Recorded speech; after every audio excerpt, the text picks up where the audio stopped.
औज़ुबिल्लाहि मिनश्शैतानिर्रजीम बिस्मिल्लाहिर्रहमानिर्रहीम अस्सलामुअलैकुम वरहमतुल्लाहि वबरकातुहू। फ़ातिमा के किचन में खुशामदीद।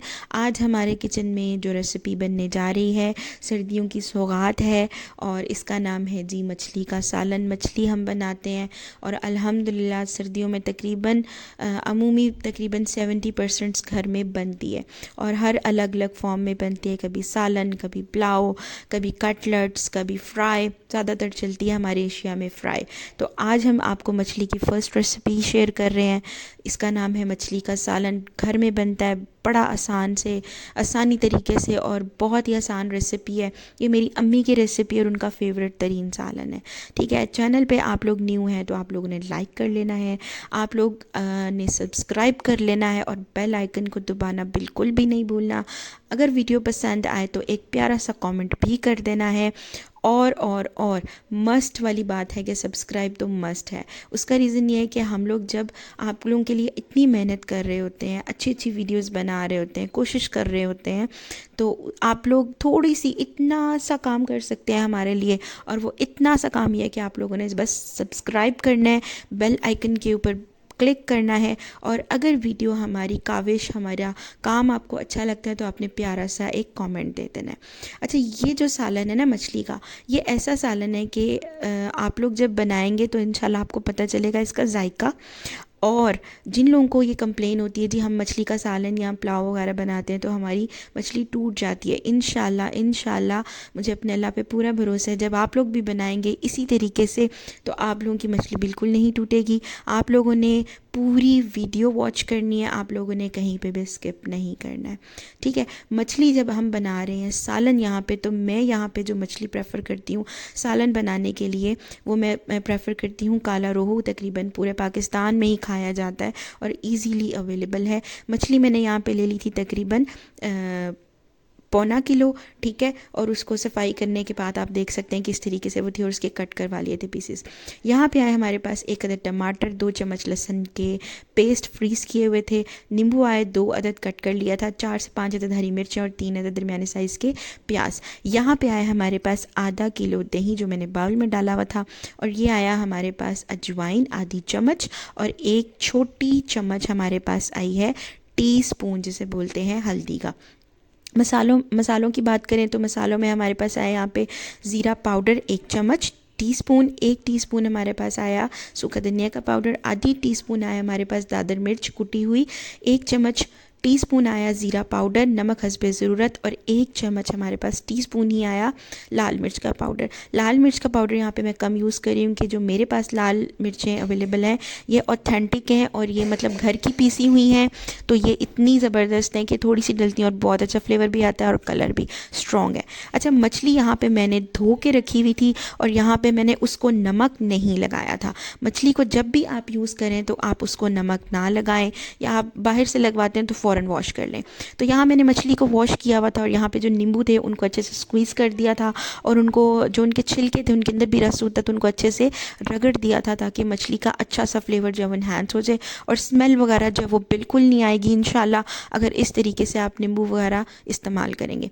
यहाँ जी अब हमने लिया है जी कढ़ाई। आप लोगों ने जब भी सालन बनाना है तो कढ़ाई लेनी है, वो बर्तन लेना है जिसका जो है ऊपर वाला स्पेस जो है वो खुली हो, जिसका मुँह खुला हो। ठीक है, यहाँ पर मैंने कढ़ाई ली थी, उसमें डाले हैं मैंने 3 कप ऑयल के और यहाँ डाले मैंने लहसुन के 2 चम्मच वाले पेस्ट जो मैंने फ्रीज़ करके रखे हुए थे। और उसके बाद जो हमारे पास थी हरी मिर्चें, टमाटर और प्याज, हमने उसका कर लिया था पेस्ट। तो पेस्ट मैंने पानी डाल के बनाया था, तकरीबन 1 कप पानी डाला था और उसमें पेस्ट बनाया था। और इस तरीके से अब जब लहसुन फ्राई होना शुरू हो गया था, तकरीबन लाइट सा कलर दे दिया था, तो फिर मैंने इसमें डाला था ये वाला पेस्ट। ठीक है, आपने जब भी सालन बनाना है मछली का तो आपने कोशिश करनी है कि आप लोग जो भी फ़िश ले रहे हैं आप जो है फ़िश वो वाली लें जिसका दल मोटा है, जिसकी स्किन मोटी है। उसका रीज़न ये है कि एक तो अल्लाह ताला ने मछली के अंदर स्पेशल खुसूसियात रखी हैं जिसका एक जायका होता है ना स्किन के अंदर, और जिसकी स्किन की बोटी होती है थोड़ी सी तकरीबन से आप जिसे कह दें कि थोड़ी सी चिपचिपी सी होती है और उसके अंदर जो है वो वाइटामिन इंग्रेडिएंट्स बहुत ज़्यादा होते हैं अल्लाह ताला ने उसमें रखे हैं, तो वो वाली चीज़ मतलब आसान वर्ड्स में मैं आपको बता रही हूँ कि ये वाली चीज़ अल्लाह ताला ने उसमें रखी है, तो उसकी वजह से उसकी शीरनी जो निकलती है ना वो बेहतरीन निकलती है। अच्छा, यहाँ पे तकरीबन 10 से 15 मिनट कुक करने के बाद मसाले को तो मैंने डाला था यहाँ पे इस स्टेज के ऊपर, जब ऑयल आना शुरू हो गया था तो मैंने यहाँ पे डाला था जी सिर्फ अजवाइन और हल्दी। पहले हमने डालना है जी नमक, सॉरी अजवाइन, और मैंने डाला था जी हल्दी। उसके बाद थोड़ा सा मैंने कुक किया तकरीबन आधे मिनट के लिए। उसके बाद मैंने डाला है इसमें सारे मसाले। मसाले डालने के बाद हमने इसको अच्छे से कुक करना है, भुनाई करनी है। ऑयल ऊपर आना शुरू हो जाए तो हमने मछली के पीसेस को इस तरीके से जो है ना वो कढ़ाई के अंदर लगाना शुरू कर देना, ठीक है। मतलब आप पूरी मछली की लेयर लगा सकते हैं इस तरीके से। ये देखें, मैं इस जिस तरीके से मैं कर रही हूँ आपने बिल्कुल वैसे करना है, और इंशाल्लाह इस तरीके से आपकी जो फ़िश है जब आप लोग प्लेट में डालेंगे तो पूरा पूरा एक पीस आएगा। ऐसा नहीं होगा कि वो हलवा बनी होगी या वो बिल्कुल अलग अलग हो गए होंगे उसके पीसेस, कांटा कहीं और जा रहा है, मछली कहीं और जा रही है, सालन कहीं और जा रहा है, वो तो फिर अजीब ही कोई चीज़ बन जाएगी ना। आपने बिल्कुल ये वाली रेसिपी फॉलो करनी है। अच्छा, यहाँ पर मैंने इस तरीके से पूरी, आप देख सकते हैं इस तरीके से मैंने पूरे अपनी कढ़ाई के अंदर मछली के पीसेस लगा दिए थे, और लगाने के बाद यहाँ पे मैंने जो है वो दही को फेंट लिया था ताकि उसमें लम्स ना रहें।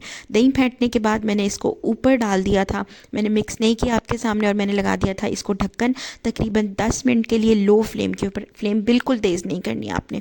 तो यहाँ पर जो है मैंने ढक्कन लगाने के बाद जब 10 मिनट के बाद ओपन किया, ये वाली सिचुएशन थी, और आप लोग देख सकते हैं मैं चम्मच कैसे चला रही हूँ। आपने सेम एज इट इज़ चम्मच को ऐसे ही चलाना है। आप लोगों ने इसको हल्का सा उलट पुलट करना है और बिल्कुल दरमियान से नहीं चलाना। आपने जो है वो रोटेशन जो है इसकी इस तरीके से रखनी है 360 वाली। आपने रोटेशन इस तरीके से जब रखनी है तो मछली के जो पीसेस हैं वो ऑटोमेटिकली ऊपर नीचे होंगे, और उनके अंदर मसाला भी ऊपर नीचे होगा तो वो पकेंगे, ठीक है। तो उससे आपकी मछली ये होगी कि आपकी बिल्कुल मछली टूटेगी नहीं। आप लोग देख सकते हैं इस तरीके से कि अभी तक मैंने जितना भी चम्मच हिलाया है उसमें मेरे मछली का कोई भी पीस ऐसा नहीं है जो बिल्कुल टूट गया हो और जिसके पीसेस बिल्कुल अलग हो गए हो। अल्हम्दुलिल्लाह ये आपके सामने है, इसीलिए आपको इतनी तसल्ली से मैं ये वीडियो और इतनी तसल्ली से जो है वो बात समझा रही हूँ कि आपने मछली के पीसेस को इस तरीके से बनाना है ताकि ये ना हो कि आपके मछली के पीसेस बिल्कुल टूट जाएँ। खाने वालों को भी मज़ा आना चाहिए और देखने वालों को भी मज़ा आना चाहिए, तभी आपकी पेट भी जो है वो अच्छे तरीके से भरता है, ठीक है। और आपको जब चीज़ आपको खाने में देखने में अच्छी लग रही होगी तो ऑटोमेटिकली वो खाने में भी अच्छी होगी। तो आप देख सकते हैं यहाँ पे तकरीबन 10 से 15 मिनट कुक किया था, और उसके बाद मैंने उसको हल्की फ्लेम पे रख दिया था। और यहाँ पे आप देख सकते हैं जो हल्के हल्के हाथ से मैंने, जहाँ पे मुझे लग रहा था कि इस पीस को मुझे उल्टाना चाहिए, मैंने उसको उल्टा दिया था, और यहाँ मैंने इसको किया था कुक करने के बाद मैंने इसको जो है बिल्कुल लो फ्लेम के ऊपर 10 से 12 मिनट के लिए लगा दिया था दम। और दम लगाने के बाद आप यहाँ देख सकते हैं, ये देखें ज़बरदस्त माशाल्लाह से माशाल्लाह, ऑयल देख लें कितना ऊपर आ गया है, और मसाला आप देख सकते हैं बिल्कुल यकजान नहीं है, ऐसा नहीं है कि बिल्कुल अलग अलग हो। ये हमारी फ़िश तैयार हो गई थी। बहुत आसान रेसिपी है, इंतहाई आसान रेसिपी है।